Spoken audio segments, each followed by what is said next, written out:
قیام کرو اور صبح کا روزہ رکھو۔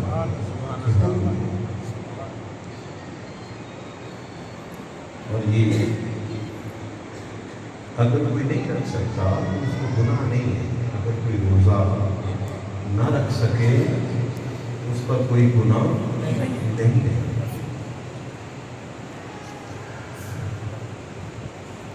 یہ نفلی روزہ ہے، نفلی۔ حضور نبی اکرم صلی اللہ علیہ وسلم شعبان المعظم میں کثرت کے ساتھ روزے رکھا کرتے ہیں۔ رمضان المبارک کا استقبال کرتے ہیں۔ صحابہ کرام رضوان اللہ علیہم اجمعین سے بھی فرماتے ہیں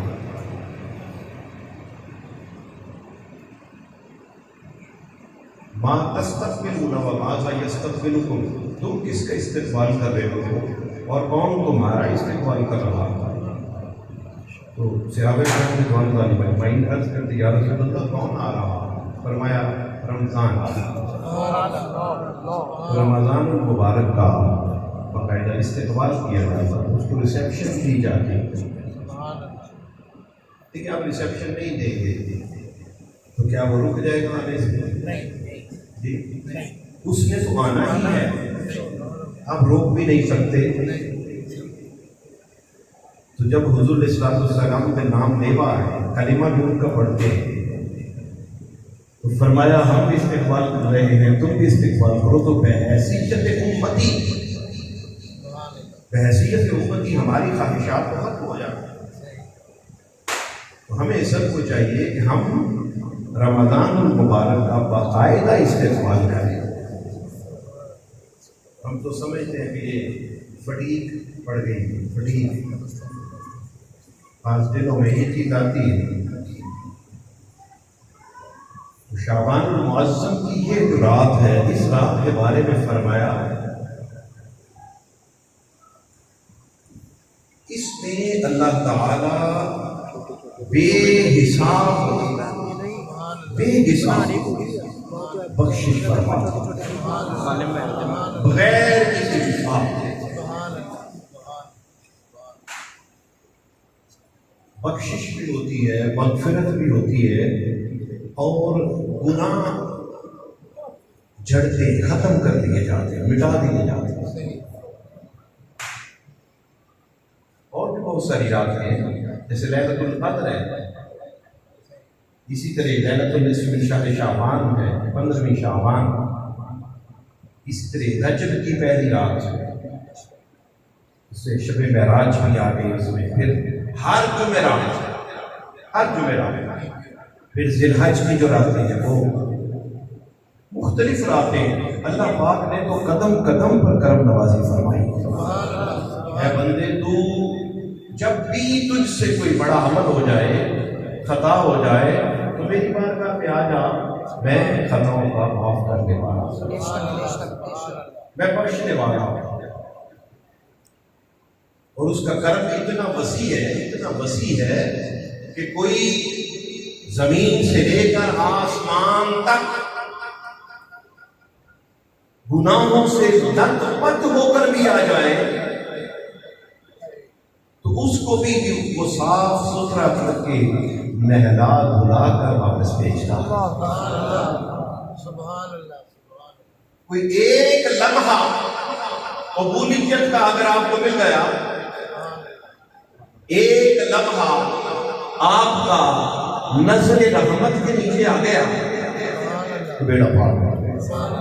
جیسے وہ میں نے خدمت المبارک پہ عرض بھی کیا تھا کہ حضرت موسیٰ علیہ السلام کے زمانے میں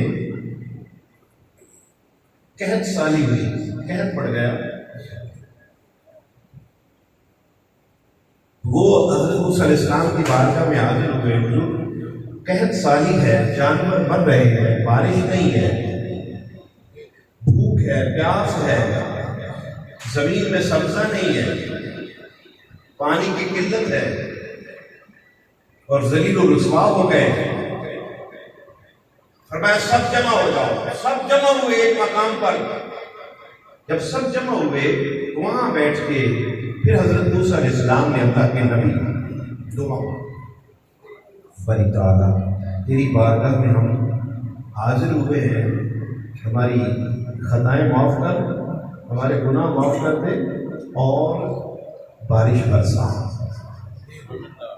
جب یہ دعا اللہ کی بارگاہ میں چلی گئی تو وہاں سے ندا آئی، آواز آئی، اے موسیٰ تو میرا کلیم ہے، میں نبیوں کی دعاؤں کو رد نہیں کرتا، قبول کرتا ہوں، لیکن تیرے اس بڑے مجمع میں، بڑے اجتماع کے اندر ایک ایسا شخص بھی بیٹھا ہے جو انتہائی بدترین ہے،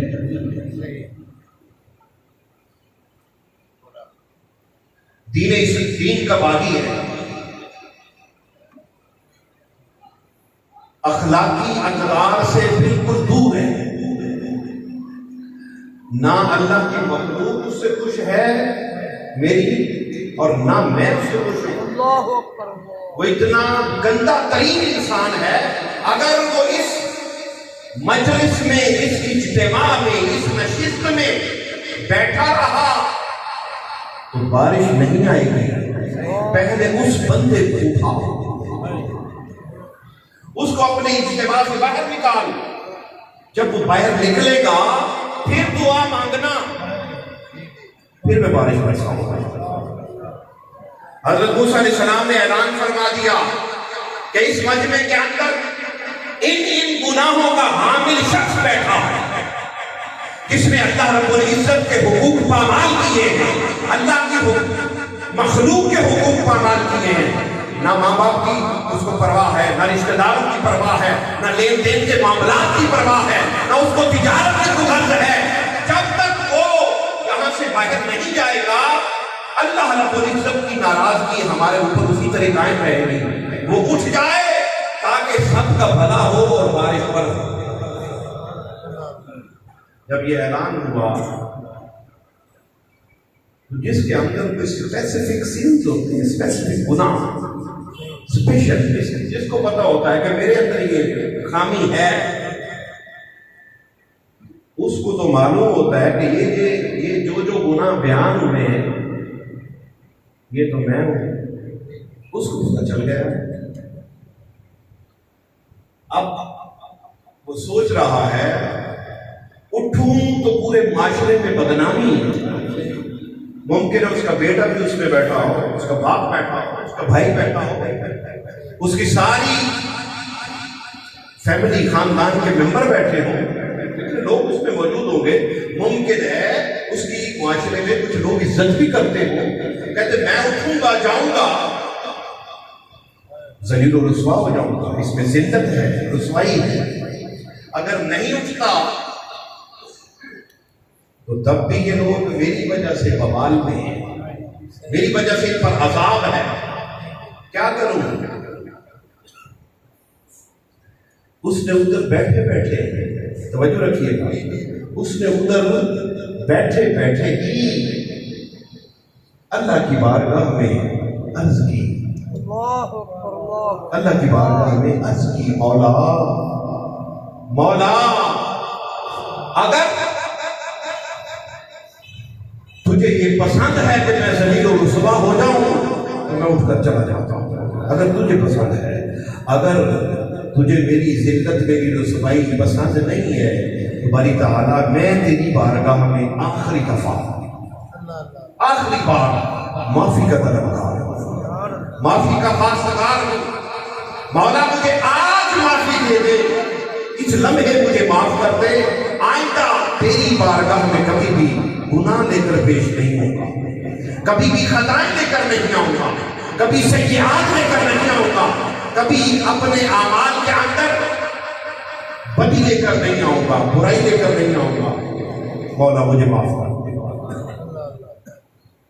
دل سے دعا مانگے، دل سے، by the core of her heart، دل سے دعا مانگی، اس نے مولا مجھے معافی دے دے۔ اب مولا اس کو بھی تو دیکھ ہی رہا ہے، وہ تو سب کے دلوں کے بھید جانتا ہے، کون کیا سوچ رہا ہے، وہ تو زمین کے اوپر انسان مسلمان جب سجدے کی حالت میں جا کر سرگوشی کر رہا ہوتا ہے وہ تو اس کو بھی جانتا ہے یہ کیا کہہ رہا ہے، اس کے دل میں کیا ہے۔ جب اس نے دل ہی دل میں اپنے آپ کو ملامت کی، ندامت اور شرمندگی میں وہ ڈوب گیا، پسینے سے شرابور ہوا، بھی وہ دعا مانگ رہا ہے، دعا بولیے مانگ رہا ہے۔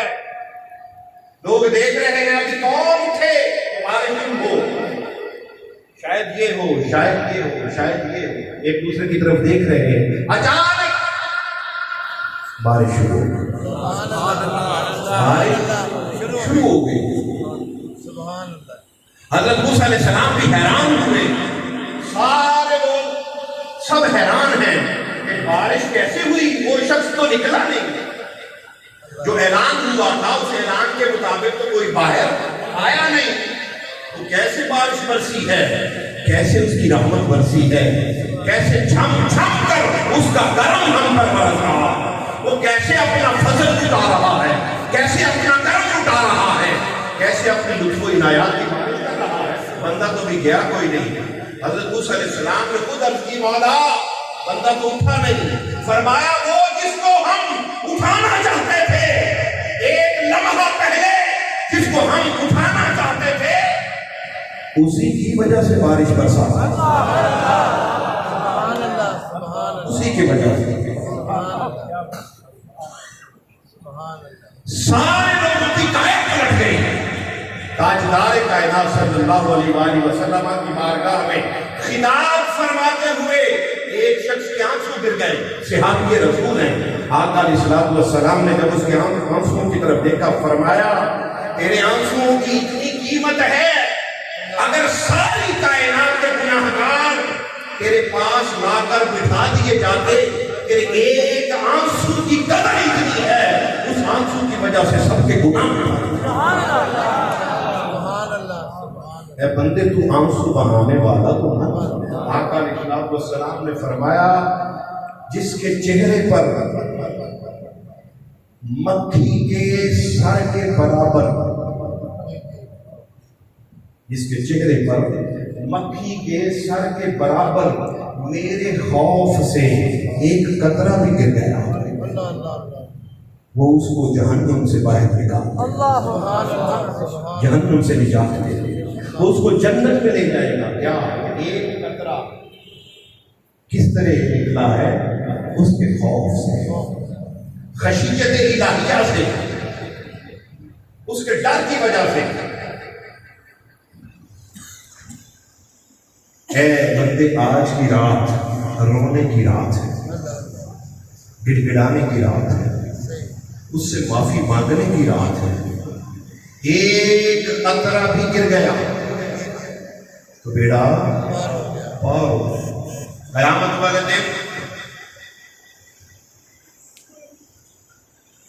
دوزخ دھاڑ رہا ہوگا، دوزخ دھاڑ رہا ہوگا، چیخو پکار کر رہا ہوگا، ہیبت ہوگی، اس کو بڑے بڑے زنجیر پہنائے جائیں گے، لیکن وہ دوزخ قابو میں نہیں آ رہا ہوگا، اس پہ بڑا بڑا پانی گرایا جائے گا لیکن وہ قابو میں نہیں آ رہا ہوگا، اس کی آگ اس قدر شعلے بلند ہو رہے ہوں گے، وہ پانی ڈالنے کے باوجود بھی بجھیں گے نہیں۔ آقا علیہ السلام نے فرمایا پھر ایک دن، آقا علیہ السلام نے فرمایا پھر کیا ہوگا کہ ایک پیالہ پانی کا، ایک پیالہ، وہ جو بڑے بڑے تالاب گرا دیے گئے، بڑے بڑے سمندر گرا دیے گئے، بڑے بڑے دریا نہریں گرا دی گئی تو وہ بجھا نہیں۔ آقا علیہ السلام نے فرمایا ایک پانی کا پیالہ، اتنا سا پانی اس کے اوپر گرایا جائے گا تو وہ دوزخ بجھ جائے گا۔ عرض کی یا رسول اللہ صلی اللہ علیہ وسلم وہ پانی کیسا ہے، وہ پانی کیا ہے؟ فرمایا وہ میری امت کے آنسو، میری امت کی آنکھوں سے گرنے والے آنسو۔ کاش ہمیں وہ آنکھ مل جائے، کاش ہمیں وہ دل مل جائے جو اس کی یاد میں رونے والا ہو، کاش ہمیں وہ آنکھ مل جائے اس کی یاد میں رونے والی ہو۔ ہر انسان کا اپنا اپنا لیول ہے، کوئی کسی انداز سے سوچتا ہے، کسی انداز سے، کوئی ماں باپ کے لیے روتا ہے، کوئی بیٹوں کے لیے روتا ہے، کوئی بیٹی کے لیے روتا ہے، کوئی محبوب کے لیے روتا ہے، کوئی دوست کے لیے روتا ہے۔ کاش ایک قطرہ زندگی میں کہیں اس کی یاد میں گر گیا، وہ 60 70 سال 80 90 سال کی زندگی اگر گناہوں سے بھی لت پت ہے، وہ ایک قطرہ اٹھا کے آپ کو جنت لے جائے۔ اب جو قرآن پاک کی میں نے آیے کریمہ پڑھی ہے، اور آج کی رات آقا علیہ السلام نے فرمایا قبیلہ بنی کلب، قبیلہ بنی کلب یہ بہت بڑا قبیلہ تھا حضور علیہ السلام کے زمانے میں، اور ان کے پاس بکریوں کے ریوڑ ہوا کرتے تھے، بہت زیادہ بکریاں ہوتی تھیں۔ یہ جو جانور ہوتے ہیں بکریاں، ان کے ساتھ بہت زیادہ کاروبار ان کا بکریوں کا تھا، تجارت بکریوں کی، لین دین کے معاملات۔ حضور علیہ السلام نے خود بھی بکریاں چرائی، بلکہ آپ فرمایا ہر نبی نے بکریاں چرائی۔ قبیلہ بنی کلب کے پاس زیادہ بکریاں ہوتی ہیں، سارے قبیلے ملا کر بھی اپنی بکریاں جمع کرتے تو اتنی نہیں ہوتی تھی جتنی اس ایک قبیلے کے پاس ہوتی تھی۔ آقا علیہ السلام نے فرمایا اس رات، یہ جو رات جس میں ہم بیٹھے ہیں، فرمایا اس رات میں اللہ پاک اتنی بے حساب بخشش کرتا ہے کہ قبیلہ بنی کلب کی بکریاں، ان بکریوں کے بال، ایک بکریاں اور ان بکریوں کے بال، اس سے بھی زیادہ اللہ رب العزت اپنے بندوں کی اس رات بخشش فرماتا ہے، ان بالوں سے بھی زیادہ۔ اے بندے، پھر اگر اس رات بھی ہماری بخشش نہ ہو تو پھر کوئی نہ کوئی تو بدبختی ہے، کوئی نہ کوئی تو بدبختی ہمارے نام کی ہے۔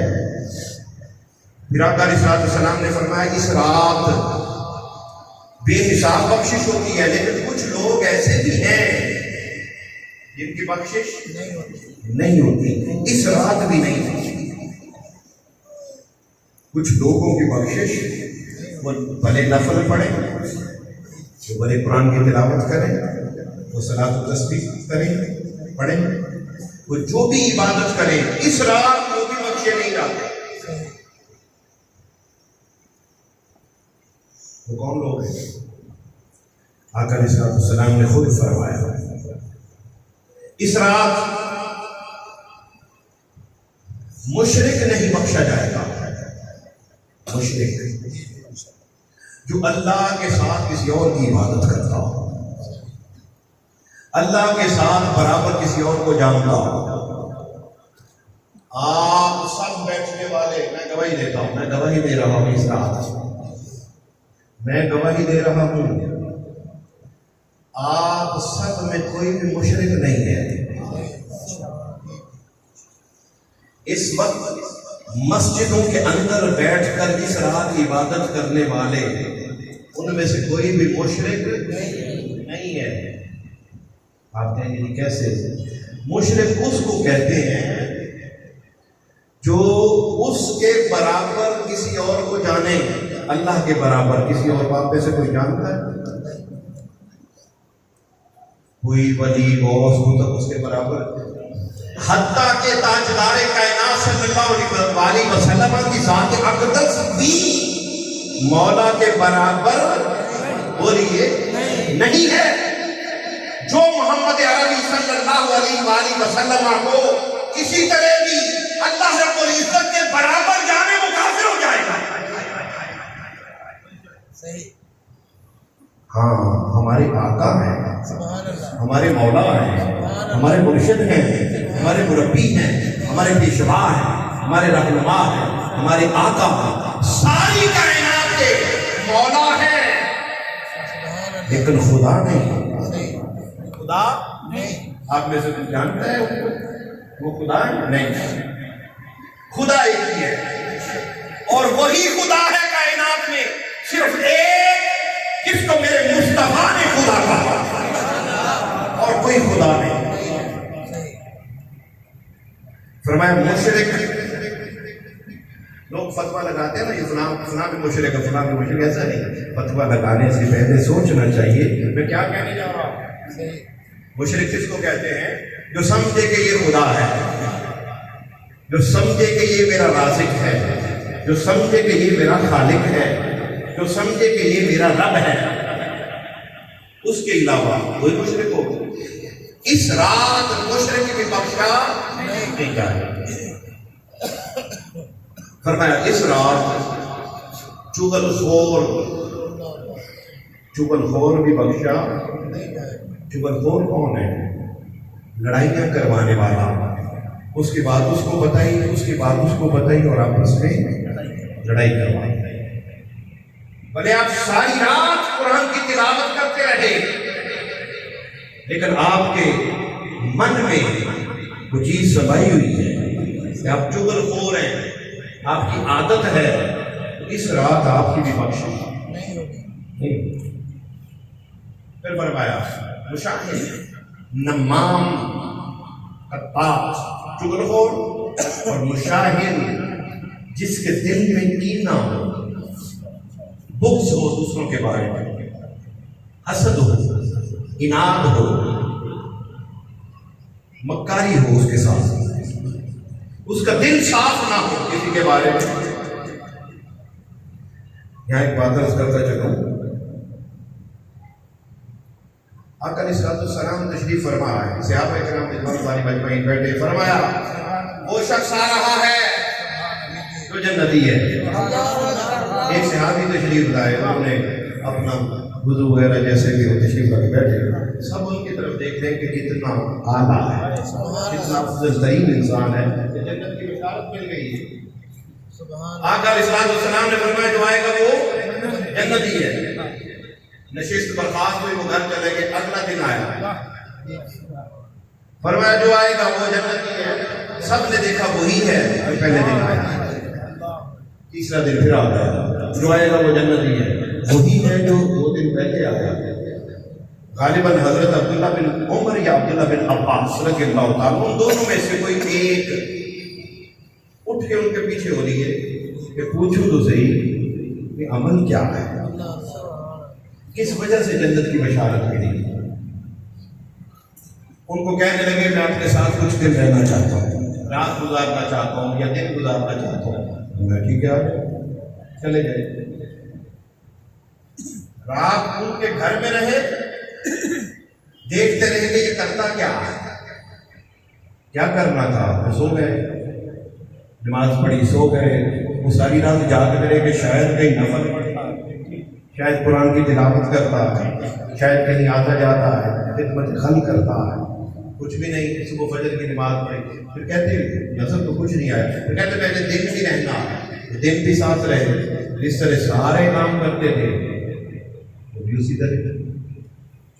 ایک دن گزر گیا، ایک رات گزر گئی، پھر اگلی رات پھر گزاری کہ شاید اس رات کچھ نظر آئے، وہ رات بھی گزر گئی، شاید اگلے دن کچھ نظر آئے، وہ دن بھی گیا، پھر اگلی رات آئی، 3 راتیں اور 3 دن گزر گئے، کوئی ایسا خاص عمل نظر نہ آیا۔ حیران بھی ہوئے، پریشان بھی ہوئے، آخر پوچھ لیا، آخر اس صحابی سے پوچھ لیا کہ آقا علیہ السلام نے جو تمہیں 3 مرتبہ جنت کی بشارت دی ہے، میرے اور تیرے عمل میں کوئی خاص فرق نہیں ہے، جو تو کرتا ہے وہی میں کرتا ہوں، اور دیگر صحابہ کرام بھی وہی کرتے ہیں۔ وہ کون سا عمل ہے جس کی وجہ سے تیری بخشش کا پروانہ جاری ہوا، جنت کا ٹکٹ جاری ہوا؟ کہتے پتہ تو مجھے بھی نہیں، پتہ تو مجھے بھی نہیں ہے۔ کہتے کوئی تو بات ہو گئی، پتہ نہیں، خاص بات ہے۔ کہتے کوئی تو یاد سوچو تو صحیح۔ کہتے ہاں ایک بات ہے، ایک بات ہے، کیا؟ وہ یہ ہے کہ میرا دل ہر مسلمان کے بارے میں صاف ہے.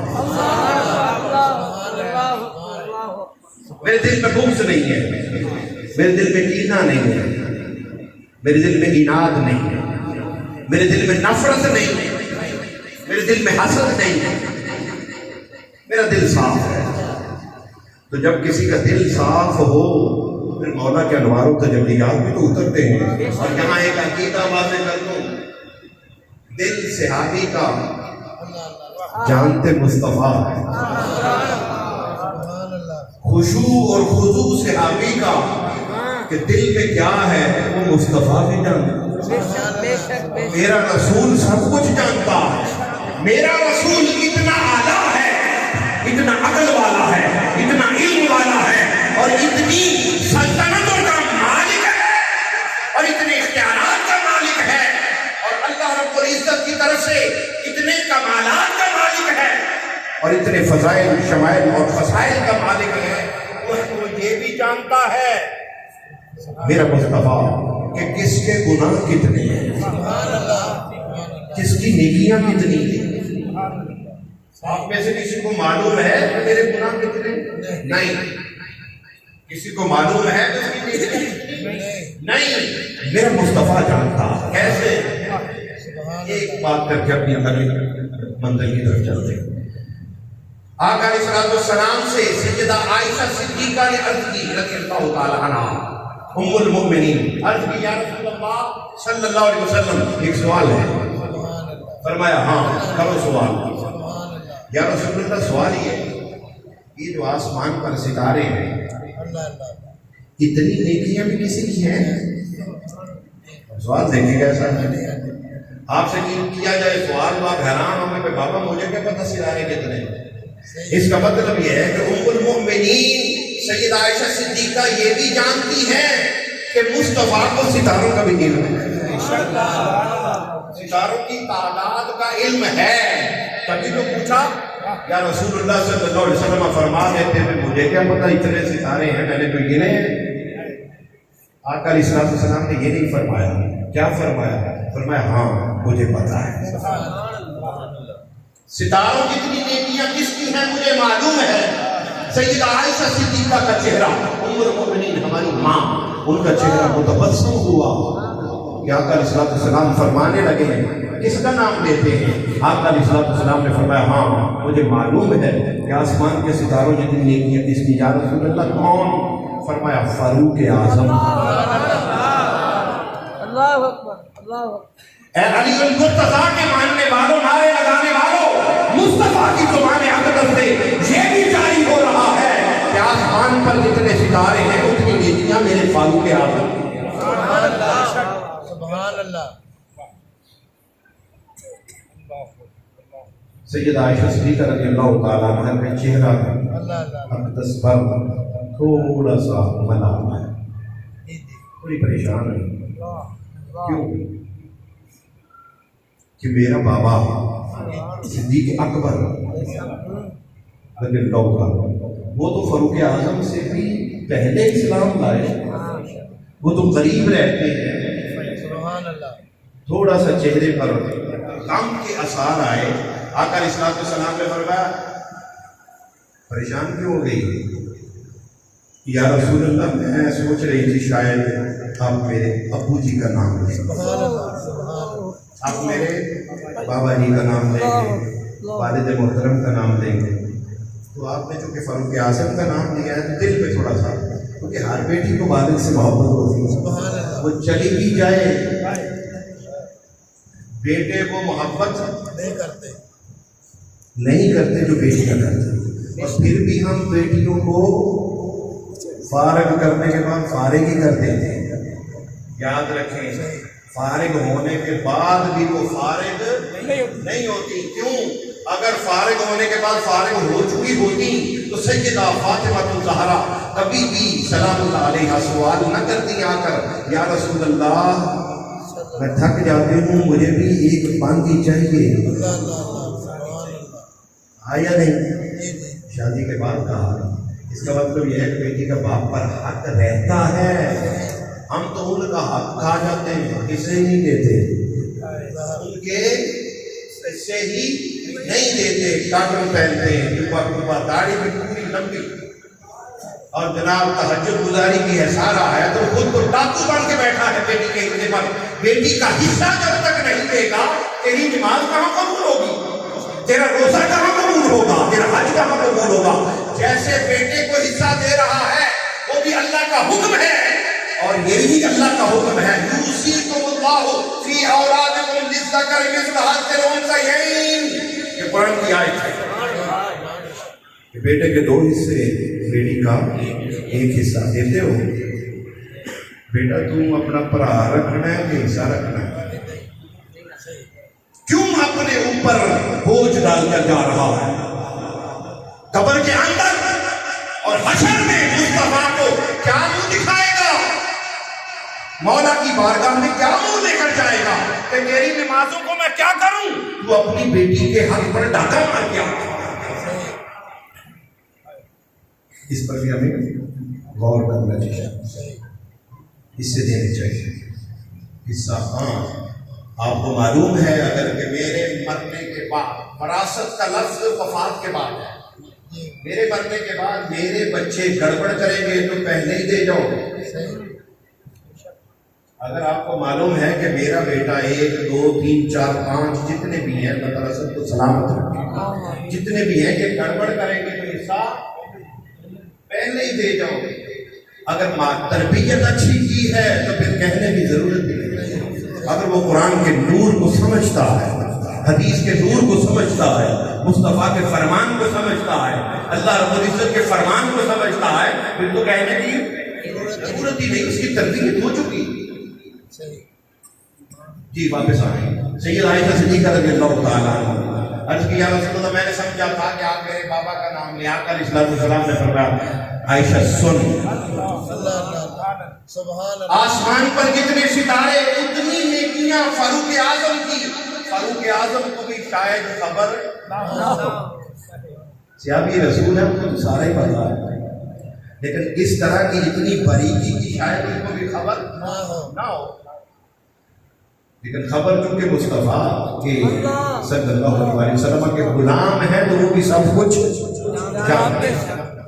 فرمایا آسمان پر جتنے ستارے اتنی نیکیاں فاروق اعظم کی، اور عائشہ سن، فاروق اعظم کی ساری نیکیاں ایک طرف، صدیق اکبر تیرے باپ کی غار والی نیکی ایک طرف، ان کی نیکی ایک طرف، میرے مصطفیٰ کا ہر صحابی اعلیٰ سے، بولیے اعلیٰ سے، کوئی کسی کا موازنہ، کوئی کسی کا جوڑ، کوئی کسی کی ٹکر نہیں ہے، میرے مصطفیٰ کا صحابی اعلیٰ سے اعلیٰ ہے۔ اگر صدیق اکبر ہے وہ تو ویسے ہی سب سے اعلیٰ، صدیق اکبر سب سے اعلیٰ، فاروق اعظم بھی سب سے اعلیٰ، عثمان غنی بھی سب سے اعلیٰ، مولا علی بھی سب سے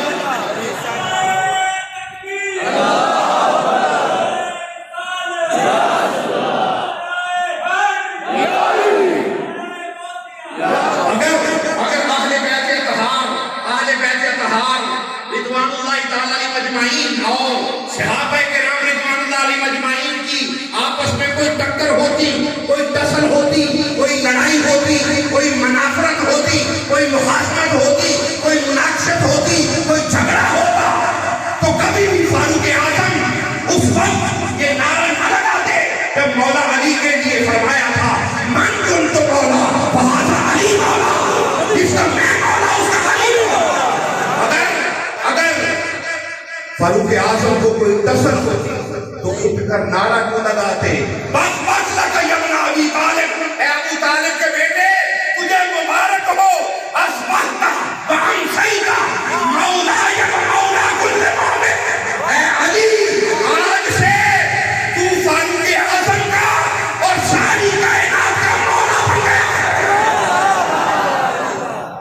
سبحان اللہ، سبحان اللہ۔ کبھی یہ نعرہ لگتا اہل بیت سب سے، وہ بھی مصطفیٰ کے چمن کے پھول ہیں، اور اور صحابہ کرام بھی مصطفیٰ کے چمن کے پھول ہیں.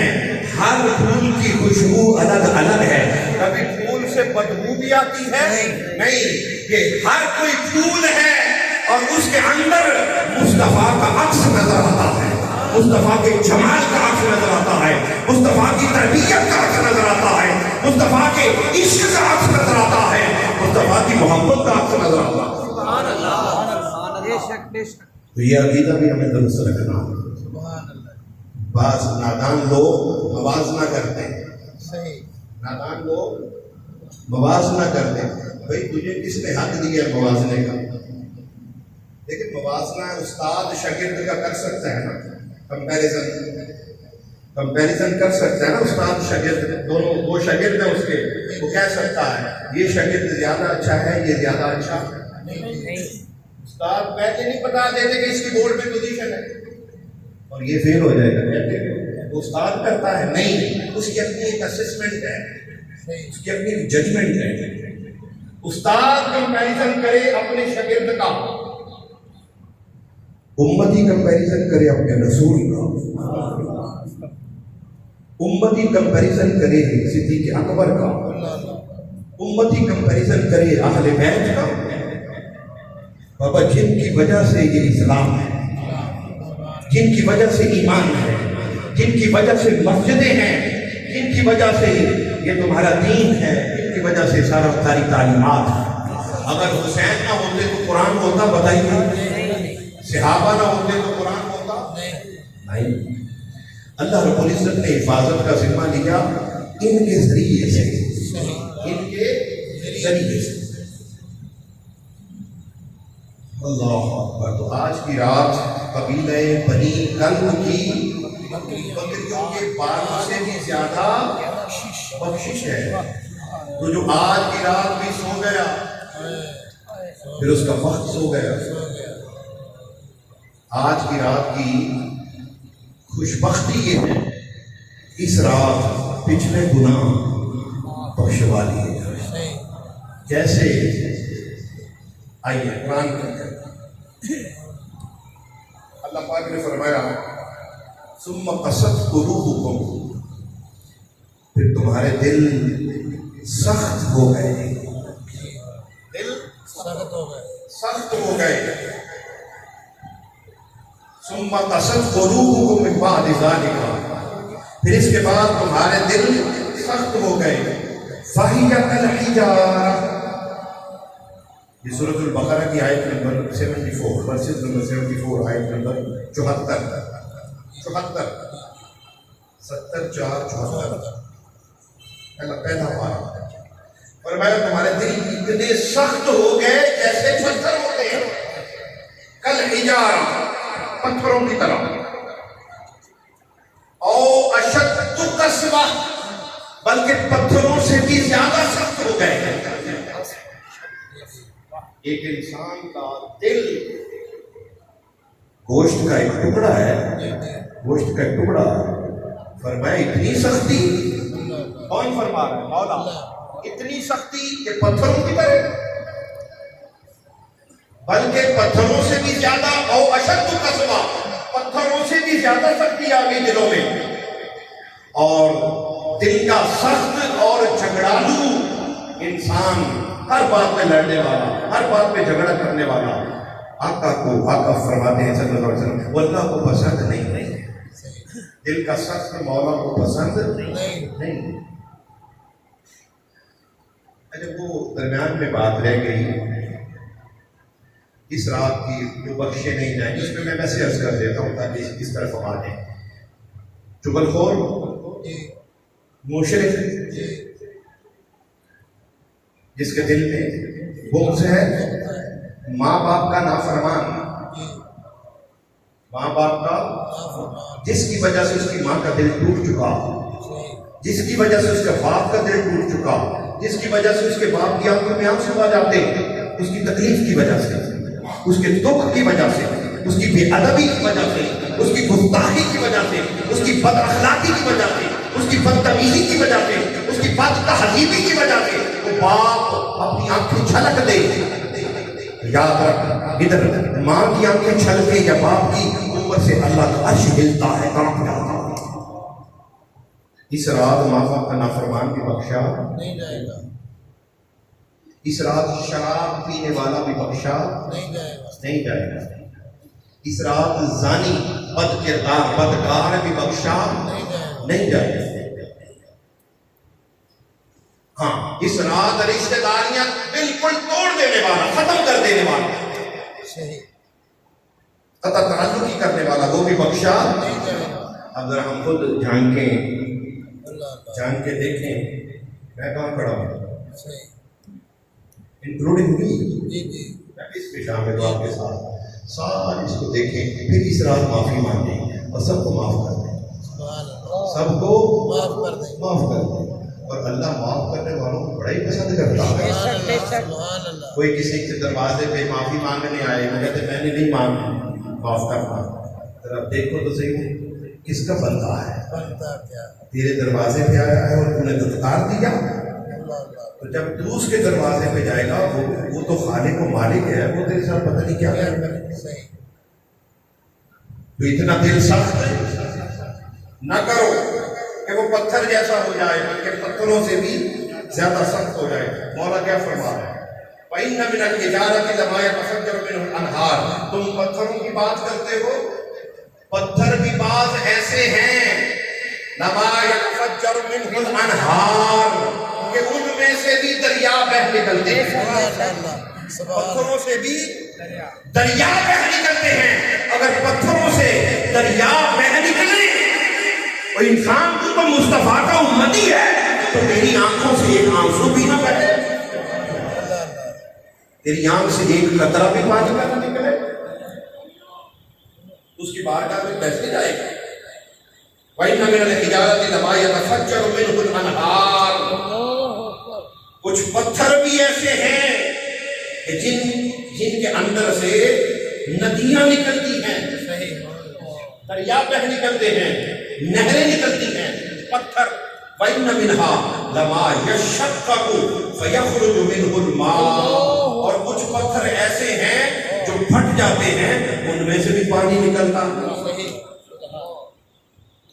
وَإِنَّ مِنْهَا لَمَا يَهْبِطُ مِنْ خَشْيَةِ اللَّهِ، اور کچھ پتھر ایسے ہیں جو اللہ کے خوف سے ویسے گر جاتے ہیں، یہبطو، گر جاتے ہیں، اللہ کے خوف سے ڈر جاتے ہیں، اللہ سے ڈر جاتے ہیں، خشیت الہیہ سے ان کے اندر کبھی پیدا ہو جاتی ہے، تھرتھراہٹ پیدا ہو جاتی ہے، وہ کانپ جاتے ہیں۔ جیسے قرآن میں اللہ پاک نے فرمایا لو انزلنا ھذا القرآن علی جبل، اگر یہ قرآن ہم پہاڑ پر نازل کرتے، لرأیتہ خاشعا متصدعا من خشیۃ اللہ، یہ قرآن اگر پہاڑ پر نازل ہوتا تو پہاڑ پھٹ جاتے۔ اس کا وزن، اس کی طاقت، اس کی جو عظمت ہے، شان ہے، شوکت ہے، وہ پہاڑ برداشت نہ کر سکتے۔ اے انسان تو کتنا خوش بخت ہے کہ یہ تیرے دل پہ اترا ہے، اللہ اکبر، اللہ اکبر، سبحان اللہ، قرآن تیرے دل میں اترا ہے، سبحان اللہ، سبحان اللہ، اتنے حافظ قرآن بیٹھے، ماشاء اللہ، دل میں محفوظ ہے یا نہیں؟ پہاڑ برداشت نہ کر سکا۔ لو انزلنا ھذا القرآن علی جبل، اس کا مطلب ہے پتھروں کا بھی دل ہوتا ہے، پتھروں کا بھی دل ہوتا ہے۔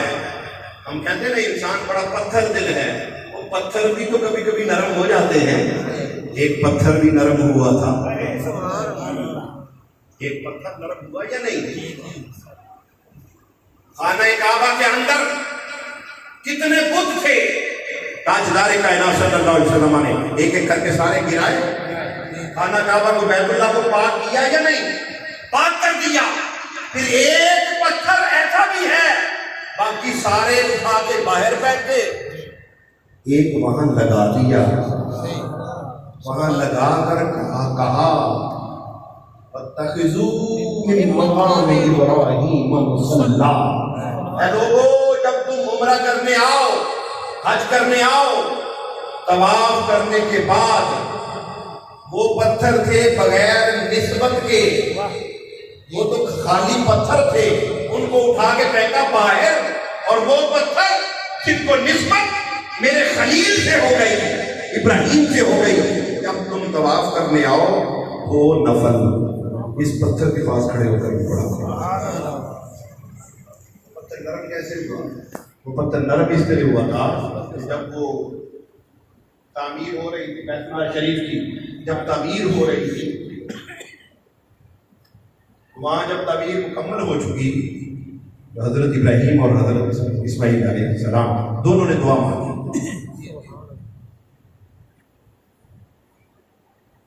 باری تعالیٰ تعمیر مکمل ہو گئی، اب اس کا صلہ دے دیں، مزدوری ہم نے کر لی، اب اس کا صلہ دے دیں۔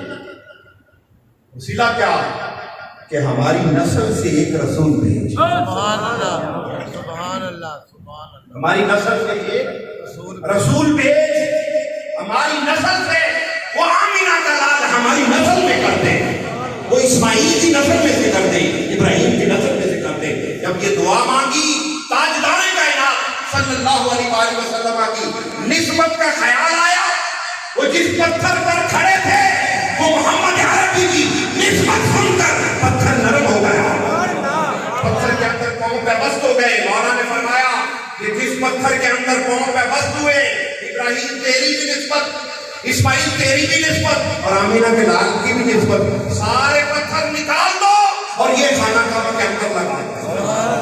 اب اس کا طواف ہی نہیں ہوگا جو اس کے پاس آ کے نماز نہیں پڑھے گا۔ نسبتوں کا بھی فیضان ہے، پتھروں کا بھی فائدہ ہو رہا ہے یا نہیں؟ پتھروں کا بھی فائدہ ہے۔ اللہ پاک نے فرمایا یا جبال اوبی معہ والطیر، اے پتھروں، اے پہاڑوں، داؤد علیہ السلام کے ساتھ مل کر اور پرندوں کے ساتھ مل کر میری تسبیح کیا کرو۔ پتھروں کو کہا جا، پہاڑوں کو کہا گیا یا جبال، اس کا مطلب ہے کہ پہاڑ پہ دل رکھتے ہیں، اس لیے تو آقا علیہ السلام نے فرمایا تھا اے میرے صحابہ، یہ جو سامنے پہاڑ ہے احد، احد پہاڑ غالباً 5 کلومیٹر اس کی لمبائی ہے، پتھر ہے۔ حضور نے فرمایا میرے صحابہ، یہ جو پہاڑ ہے ہوا یحبنا ونحن نحبہ، اے میرے صحابہ یہ پہاڑ ہم سے محبت کرتا ہے اور ہم اس سے محبت کرتے ہیں۔ تو پتھر بھی محبت ہے، انسان تو نہیں کرتا، پتھر بھی اپنے رسول سے، آقا سے محبت کا دم بھرے۔ اے بندے تو اپنے رسول کی محبت کا دم نہ بھرے، تو کیسا ایمان والا ہے، تو کیسا انسان ہے، تجھ سے تو وہ پتھر اچھا جس کا دل نرم ہو گیا، جس کے اوپر محبت غالب آ گئی۔ اللہ پاک نے یہاں سختی کا ذکر کیا، سختی کا، کہ وہ پتھر بھی پگھل جائے تو نہریں جاری کر دے، درخت ہے اس کے اندر بھی تو اللہ رب العزت نے عقل دانائی رکھی ہے، اب جب مصطفیٰ کا حکم آ گیا، مسجد نبوی کے اندر حسن حنانہ، آقا علیہ السلام ایک وہ جو مسجد نبوی میں جو اوریجنل اس وقت ستون ہے، خیر ان کے اوپر بھی انہوں نے الگ پیج کیا ہے، سعودی حکومت نے الگ پیج ہے جو ریاض الجنہ کے اندر ہے۔ اسطول حنانہ وہاں تھا، وہاں آقا علیہ السلام جب خطبہ دیتے تھے تو اس پلر کے ساتھ ٹیک لگاتے تھے، اس پلر کے ساتھ، اس ستون کے ساتھ ٹیک لگا کے خطبہ دیتے۔ ایک دن ایک خاتون نے کہا یا رسول اللہ آپ کھڑے ہو کر خطبہ دیتے تو میں ممبر نہ بنوا دوں؟ آقا علیہ السلام نے فرمایا ممبر بنا دو۔ ممبر بن کے آ گیا، جب ممبر رکھا آقا علیہ السلام ممبر پر تشریف لائے، وہ لکڑی کا تنا تھا، لکڑی کا تنا تھا، کھجور کا، کھجور کا تنا تھا، اس کے ساتھ ٹیک لگاتے تھے. تو جب ممبر پر بیٹھے خطاب شروع کیا تو رونے کی آوازیں آئیں، مسجد سے رونے کی آوازیں آئیں. صحابہ ایک دوسرے کی طرف دیکھ رہے ہیں کہ کون رو رہا ہے، ادھر ادھر باہر دیکھا کون رو رہا ہے، سارے حیران ہیں، لیکن کملی والا تو جانتا ہے، میرے آقا کو جانتے ہیں. آقا علیہ الصلوۃ والسلام نے خطبہ چھوڑا. وہ جو ہچکیوں کی آوازیں تھیں، وہ جو چیخ و پکار کی آوازیں تھیں، وہ جو آہ و پکار جاری تھی، وہ جو گریہ و زاری ہو رہی تھی، وہ مصطفیٰ جانتے. آقا علیہ الصلوۃ والسلام اٹھے، اسی ستون کے پاس آئے. آقا علیہ الصلوۃ والسلام نے اس کو پکڑا، دلاسا دیا، تجھے کیا ہوا ہے؟ تجھے کیا ہوا؟ وہ زبان حال سے میں گویا ہوا، یا رسول اللہ آپ کا جسم مبارک میرے ساتھ مست ہوتا تھا تو میں اس کی لذت محسوس کرتا تھا، مجھے سرور ملتا تھا. یا رسول اللہ آج وہ سرور مجھ سے چھن گیا. وہ زبان حال سے کہا ہوگا اس نے، اج سکھ متران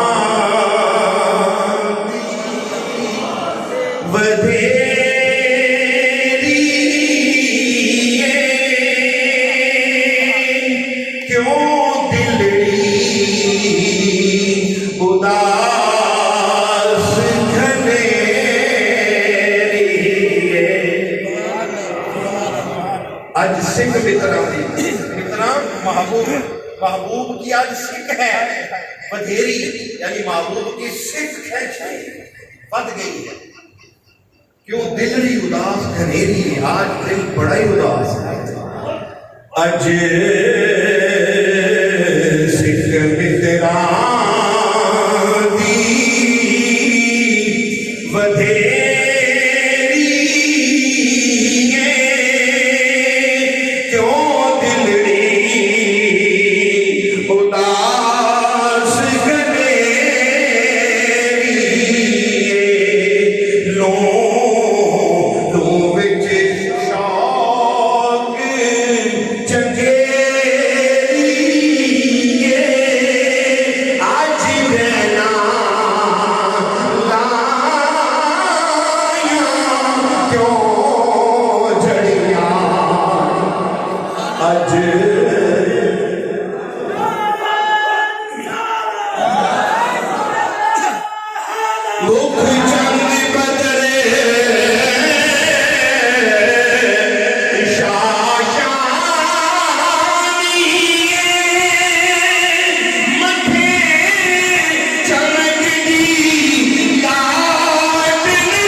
آقا علیہ الصلوۃ والسلام نے اس تنے کو پکڑا جیسے ماں بچے کو نہیں پکڑتی. عرصے کے بعد بچہ گم ہوا مل جائے، وہ ماں کو تلاش کر رہا ہو، ماں اس کو تلاش. صحابہ فرماتے ہیں اس کی ہچکی بند گئی، اس کی ہچکی بند گئی، وہ رو رہا. فرمایا کیا ہوا؟ یا رسول اللہ اداس ہو گیا، آپ سے اداس ہو. آقا علیہ الصلوۃ والسلام نے فرمایا اے کھجور کے تنے، تجھے دو آپشن، تیرے پاس دو آپشن ہیں. اختیار ہے نا میرے مصطفیٰ کے پاس، دو آپشن ہیں. یا رسول اللہ کیا؟ فرمایا اگر تو چاہے، اگر تو چاہے، یہ آپشن دے دیا، اس کا مطلب اختیار اس کو دے رہے ہیں آپ. تیرے پاس اختیار ہے، اگر تو چاہے تو تجھے دوبارہ جس باغ سے آیا ہے، جس باغ سے توڑ کے تجھے لایا گیا کب کا لگا ہوا ہے، اگر تو چاہے دوبارہ اسی باغ میں لگا دوں، تو ہرا بھرا ہو جائے، دوبارہ ٹہنیاں لگیں، تیری جڑیں بنے، تیرا تنا بنے، دوبارہ تجھے کھجور لگے، اگر تو چاہے. یا رسول اللہ دوسرا آپشن، فرمایا اگر تو چاہے تو تجھے جنت دے دوں. یا رسول اللہ دوسرا آپشن منظور ہے، دوسرا آپشن منظور ہے. آقا علیہ الصلوۃ والسلام نے اس پستون حنانہ کو وہاں سے ختم کروا کر کھدوا کر اس میں لٹا دیا، اوپر مٹی ڈال دی. فرمایا جا تو جنتی. اس تنے کا بھی دل ہے، اس تنے کا بھی دل ہے، پتھر کا بھی دل ہے. تو اے انسان، تیرا ہی دل ایسا ہے، تجھ سے مولا ڈیمانڈ کر رہا ہے، تو اپنے دل کو نرم کر، اتنا نرم کر کے تیری آنکھیں بہہ نکلیں، تیری آنکھیں بہہ نکلیں. اگر خوف خدا کے ساتھ تیری آنکھوں میں ایک آنسو پیا گیا تو تیری دنیا بھی سنور گئی، عالم برزخ بھی سنور گیا، عالم حشر بھی سنور گیا. اگر کسی کے آنسو آ رہے ہیں، آقا علیہ الصلوۃ والسلام کے فرمان کی روشنی میں عرض کر رہا ہوں، کوئی رو رہا ہو اللہ کی یاد میں، پاس بیٹھا ہوا خدا کی عزت کی قسم کو بھی بخش دیا جاتا. کوئی رو رہا ہے، تمہیں بیوی ایسی مل گئی، وہ مصلی پہ رو رہی ہے تو سویا ہوا ہے، خراٹے لے رہا، تجھے کیا پتا تیری قسمت بدل رہی ہے. تیرا بیٹا، تیری ماں، تیرا باپ، تیرا بھائی، تیرا دوست تیرے پاس بیٹھا ہوا، مسجد میں، گھر میں، کسی جگہ پر دکان پہ بیٹھ کر اللہ کی بارگاہ میں خوف خدا سے اس کے آنسو چھلک پڑے. تو بتائیے، مصطفیٰ نے فرمایا تھا تیری جگہ تیرے پاس سارے لوگ گناہگار بھی ہوتے تو تیرے آنسو کی وجہ سے بخش دیے جاتے. وہ ساری امت بخشی جائے تو دوست کا دوست نہ بخشا جائے، بھائی کا بھائی نہ بخشا جائے، باپ کا بیٹا نہ بخشا جائے، ماں کا بیٹا نہ بخشا جائے، بہن کا بھائی نہ بخشا جائے، دکاندار کا ساتھی دکاندار نہ بخشا جائے. آج کی رات آنسو بہانے کی میں آنسو نہیں آتے تو اس جیسا منہ ہی بنا لو، ایسی شکل ہی بنا لو، ایسی شکل ہی بنا لو. امام شافعی رحمۃ اللہ تعالیٰ علیہ کے دور میں ایک خلیفہ تھے، بادشاہ تھے، خلیفہ تھے. انہوں نے ایسے بیٹھے بیٹھے اپنی بیوی سے کہا، ایک دن خوشی میں بیٹھے تھے، کہتے میں تجھے کیسا لگتا ہوں. بادشاہ اپنی ملکہ کو کہتا ہے میں تجھے کیسا لگتا ہوں. اس نے بھی پیار سے پوچھا، اس نے بھی مذاق سے آگے کیا کہا، اس نے کہا شکل سے مجھے تم جہنمی لگتے ہو، شکل سے دوزخی لگتے ہو. اس کو غصہ آ گیا، کہ اگر میں دوست کی ہوں تو تجھے 3 طلاقیں دیتا ہوں. اگر میں جہنمی ہوں تو تجھے 3 طلاق کے دیتا ہوں. فارغ کرتا ہوں، ڈائیورس دے دو۔ اب یہ مسئلہ بن گیا، ملکہ کو چھوڑے رکھے کیا کرے؟ اب سب نے کہا کہ طلاق ہو گئی، سب نے کہا طلاق ہو گئی۔ کوئی ڈوگر صاحب کی طرح کا مفتی درویش بھی بیٹھا ہے، اس نے کہا اس کا فیصلہ بھی ہونا ہے، ابھی طلاق نہیں ہوئی۔ میں نے کہا آپ کو کیسے بتاؤں؟ انہوں نے کہا بادشاہ سلامت ایک سوال کرنا چاہتا ہوں آپ سے۔ انہوں نے کہا کیا؟ انہوں نے کہا سوال یہ، آپ کی زندگی میں کبھی آپ کے پاس طاقت بھی تھی، اختیار بھی تھا، قوت بھی تھی، سب کچھ آپ کے پاس تھا، کیا کبھی ایسا ہوا اس اختیار کے باوجود گناہ کرنے پر آپ قادر بھی تھے، گناہ کا اختیار بھی تھا، کوئی پرابلم بھی ارد گرد نہیں تھا، گناہ کرتے کرتے تم رک گئے صرف اس وجہ سے کہ مولا دیکھ رہا ہے؟ کبھی ہوا؟ اس نے کہا ہاں ایک دفعہ ہوا، ایک دفعہ ہوا۔ میں کہا کیا ہوا؟ انہوں نے کہا ہوا یہ کہ میں اپنے محل میں گیا تو جو نوکرانی تھی ہمارے محل میں وہ جھاڑو لگا رہی تھی، ڈسٹنگ کر رہی تھی، جھاڑو لگا رہی تھی، مکان کو کمرے کو صاف کر رہی تھی، تو میرا دل للچا گیا، اس خاتون کے بارے میں میرا دل، سمجھ آ گیا؟ میرے دل میں لالچ آ گیا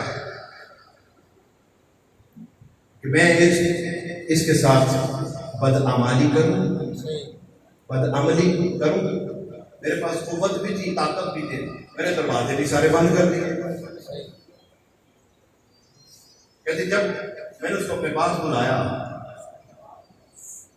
تو اس نے کہا بادشاہ سلامت اللہ سے ڈریے، اللہ سے ڈریے۔ تو مفتی صاحب میں بادشاہ تھا، خلیفہ تھا، وقت تھا، مجھے کوئی پوچھ کچھ بھی نہیں کر سکتا تھا، اس وقت میں اللہ سے ڈر گیا، میں نے اس کو چھوڑ دیا، میں نے کہا جاؤ۔ یہ ایک واقعہ میری زندگی میں ہے، فرمایا طلاق نہیں ہوئی، طلاق نہیں ہوئی۔ انہوں نے کہا جی کیسے؟ انہوں نے کہا جی یہ قرآن پڑھ کے سناتا ہوں، فیصلہ خود کر، میں قرآن پڑھتا ہوں، فیصلہ آپ خود کر لیں۔ انہوں نے کہا جی پڑھیں۔ اعوذ باللہ من الشیطان الرجیم، بسم اللہ الرحمن الرحیم۔ انہوں نے کہا قرآن پاک کی 30واں پارہ، اس کی سورت ہے سورۃ النازعات۔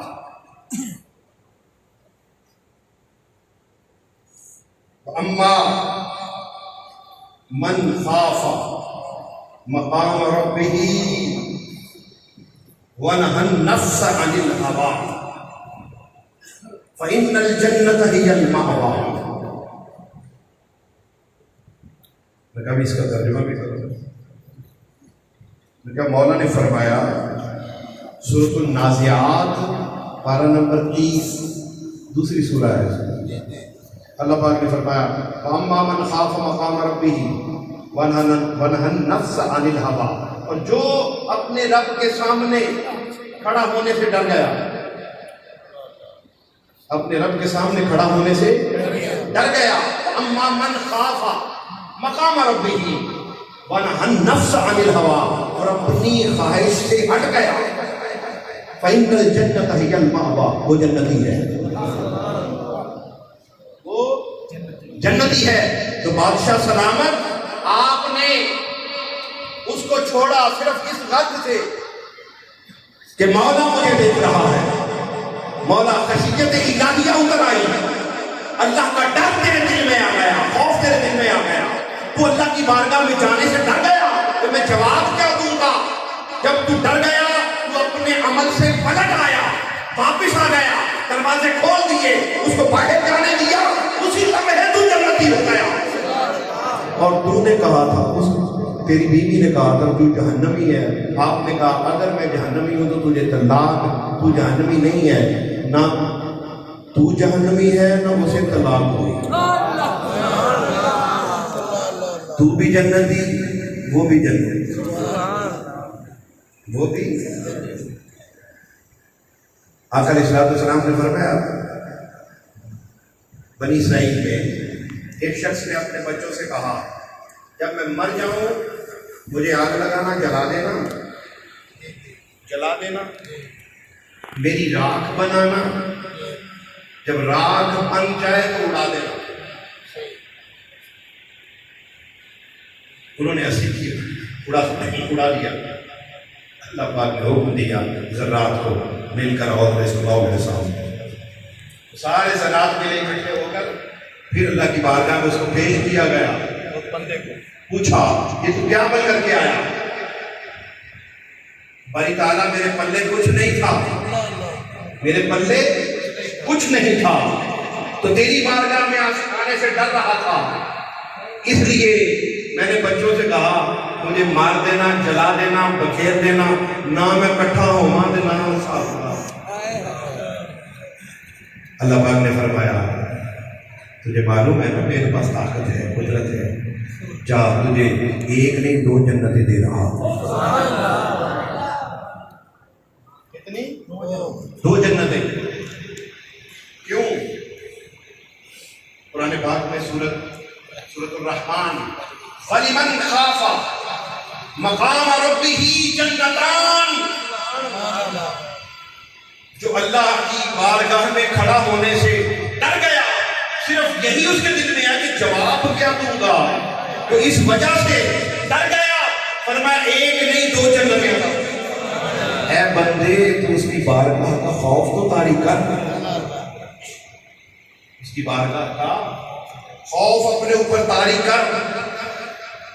جب خوف طاری ہو جائے گا، جب تو یہ دیکھے گا کہ مولا مجھے ہر لمحے دیکھ رہا ہے، ہر لمحے مولا دیکھ رہا ہے، ایسے لکھا نہیں ہوتا کیمرے کی آنکھ آپ کو دیکھ رہی، ماں احتیاط کرتے ستارے کاٹ دیتے، چوری کرتے، کیمرے کا منہ ادھر کو کرتے، یہ اللہ تو دیکھ رہا ہے یا نہیں؟ اگر یہ عقیدہ مضبوط ہے کہ مولا دیکھ رہا ہے، پھر ملاوٹ نہیں ہوتی، پھر بددیانتی نہیں ہوتی، پھر 2 نمبری نہیں ہوتی۔ جب دل میں یہ خوف ہے اور دل میں یہ خشیت ہے، اللہ کا ڈر ہے کہ میں نے اس کی بارگاہ میں پیش بھی ہونا ہے، تو پھر انسان یہ جو اعمال دنیا کے اندر کر رہا ہے اسے بچ جاتا، کیونکہ اس کا عقیدہ اتنا مضبوط ہے کہ میں نے مر کے مولا کی بارگاہ میں بھی جانا ہے۔ جب اس کی بارگاہ میں جانے کا عقیدہ مضبوط ہے پھر سارے گناہ چھوٹ جاتے ہیں۔ حضرت فضیل بن عیاض رضی اللہ تعالیٰ وہ فرماتے ہیں کہ 5 چیزیں بدبختی کی علامت ہیں۔ کتنی؟ 5 چیزیں بدبختی کی علامت ہیں۔ وہ انسان بدبخت ہے جس کے اندر یہ 5 چیزیں موجود ہیں۔ دل کا سخت ہونا، دل کا سخت ہونا، آنکھ کا سخت ہونا، دل بھی سخت، آنکھ بھی سخت، اور حیا کی کمی ہونا، نہ بڑے کا حیا نہ چھوٹے کا حیا۔ بات کرتے ہوئے آقا علیہ السلام کی حدیث مبارکہ ہے اذا لم تستحی فاصنع ما شئت، جب تیرے اندر سے حیا ختم ہو جائے تو جو مرضی کر، جب حیا نہیں رہا پھر جو مرضی کر۔ 3 چیزیں۔ چوتھی چیز بدبختی کی علامت دنیا کی چاہت، ہر وقت مال مال مال مال، میرا مال بڑھتا ہے، میرا مال بڑھتا ہے، اور دنیا کا مال، دنیا کی چاہت ضرورت نہیں بلکہ اس کا مقصد بن جائے، بدبخت ہے۔ ضرورت ہر ایک کی ہے، ضرورت نبیوں کی بھی رہی ہے، دنیا رہی ہے نہیں؟ اور قرآن کہتا ہے وَلَا تَنْسَ نَصِيبَكَ مِنَ الدُّنْيَا، دنیا سے اپنا حصہ لینا نہ بھولو، حصہ لو، کمائی کرو، کھانے پینے کا انتظام کرو، لیکن اگر روپیہ پیسہ تمہارا مقصد بن گیا تو یہ بدبختی ہے. 1 کروڑ آج بچ جائے, 1 لاکھ آج بچ جائے, پھر اگلے دن بھی لاکھ بچ جائے. لاکھ بندہ کھا جاتا ہے. روٹیاں تو اس نے 2 ہی کھانی ہیں, 20 روپے کی ہے, 50 کی, 100 کی روٹی 100 کی 1000 کی کھا جائے گا, 10,000 کا کھانا کھا جائے گا زیادہ سے زیادہ. وہ جو 1,00,000 2 لاکھ ڈیلی کما رہا ہے اور آ جائے اور آ جائے اور آ جائے اور آ جائے اور کہیں خرچ بھی نہیں کر رہا, ذرا بولیے اس سے بڑا بدبخت کون؟ اللہ کی راہ میں خرچ کرنا بھی سیکھے. لمبی امیدیں یہ بھی بدبختی کی علامت ہے. پھر حضرت سعید سقطی رحمۃ اللہ تعالیٰ نے فرماتے ہیں 5 چیزیں, میں اپنی اختتام کی طرف جا رہا ہوں, 5 چیزیں خوش بختی کی علامت ہے. سبحان اللہ, سبحان اللہ. 5 چیزیں خوش بختی کی علامت ہے. 5 بدبختی کی تھی. کیا کیا تھا اس میں؟ دل کا سخت ہونا, آنکھ کا سخت ہونا, حیا کا ختم ہو جانا, اور مال کی چاہت, دنیا کی چاہت, اور لمبی لمبی امیدیں. اور 5 چیزیں خوش بختی کی علامت ہے کہ وہ خوش بخت ہے. اس کے اندر 5 چیزیں ہیں. کیا؟ گناہوں پر رونا, گناہوں پر رونا, رونا دھونا, شرمندہ ہونا, ایک خوش بختی. دوسری خوش بختی پھر گناہوں کو ختم کرنے کی کوشش میں لگے رہنا. سمجھ آ رہی ہے؟ گناہوں کی ختم کرنا, گناہوں کو اپنی زندگی سے نکالنے کی کوشش کرتے رہنا. نمبر 3, اللہ کے ہر حکم کو یہی سمجھنا کہ یہ میرے لیے اترا ہے, اللہ کی اطاعت کرنا. پھر 4, دلوں کا زنگ اتارنا. آقا علیہ السلام نے فرمایا دلوں کو بھی زنگ لگتا ہے, جیسے جیسے لوہے کو زنگ لگتا ہے ایسے دلوں کو بھی زنگ لگتا ہے. اور دلوں کا زنگ کیسے اترتا ہے؟ اللہ کے ذکر سے, اللہ کے ذکر سے, فکر سے. نمبر 5, خواہشات کی پیروی سے بچنا. خواہشات کی پیروی سے, یعنی جو خواہش دل میں آئی وہی پوری ہو جائے, جو دل میں آئی وہی پوری ہو جائے, یہ پوری ہونی چاہیے. اس سے جو بچ گیا کہ کوئی پوری ہو گئی کوئی نہ ہوئی, تو یہ خوش بختی کی علامت ہے. کچھ اشعار ہیں, یہ آپ اپنے آپ کو حاضر کریں. ان اشعار میں آپ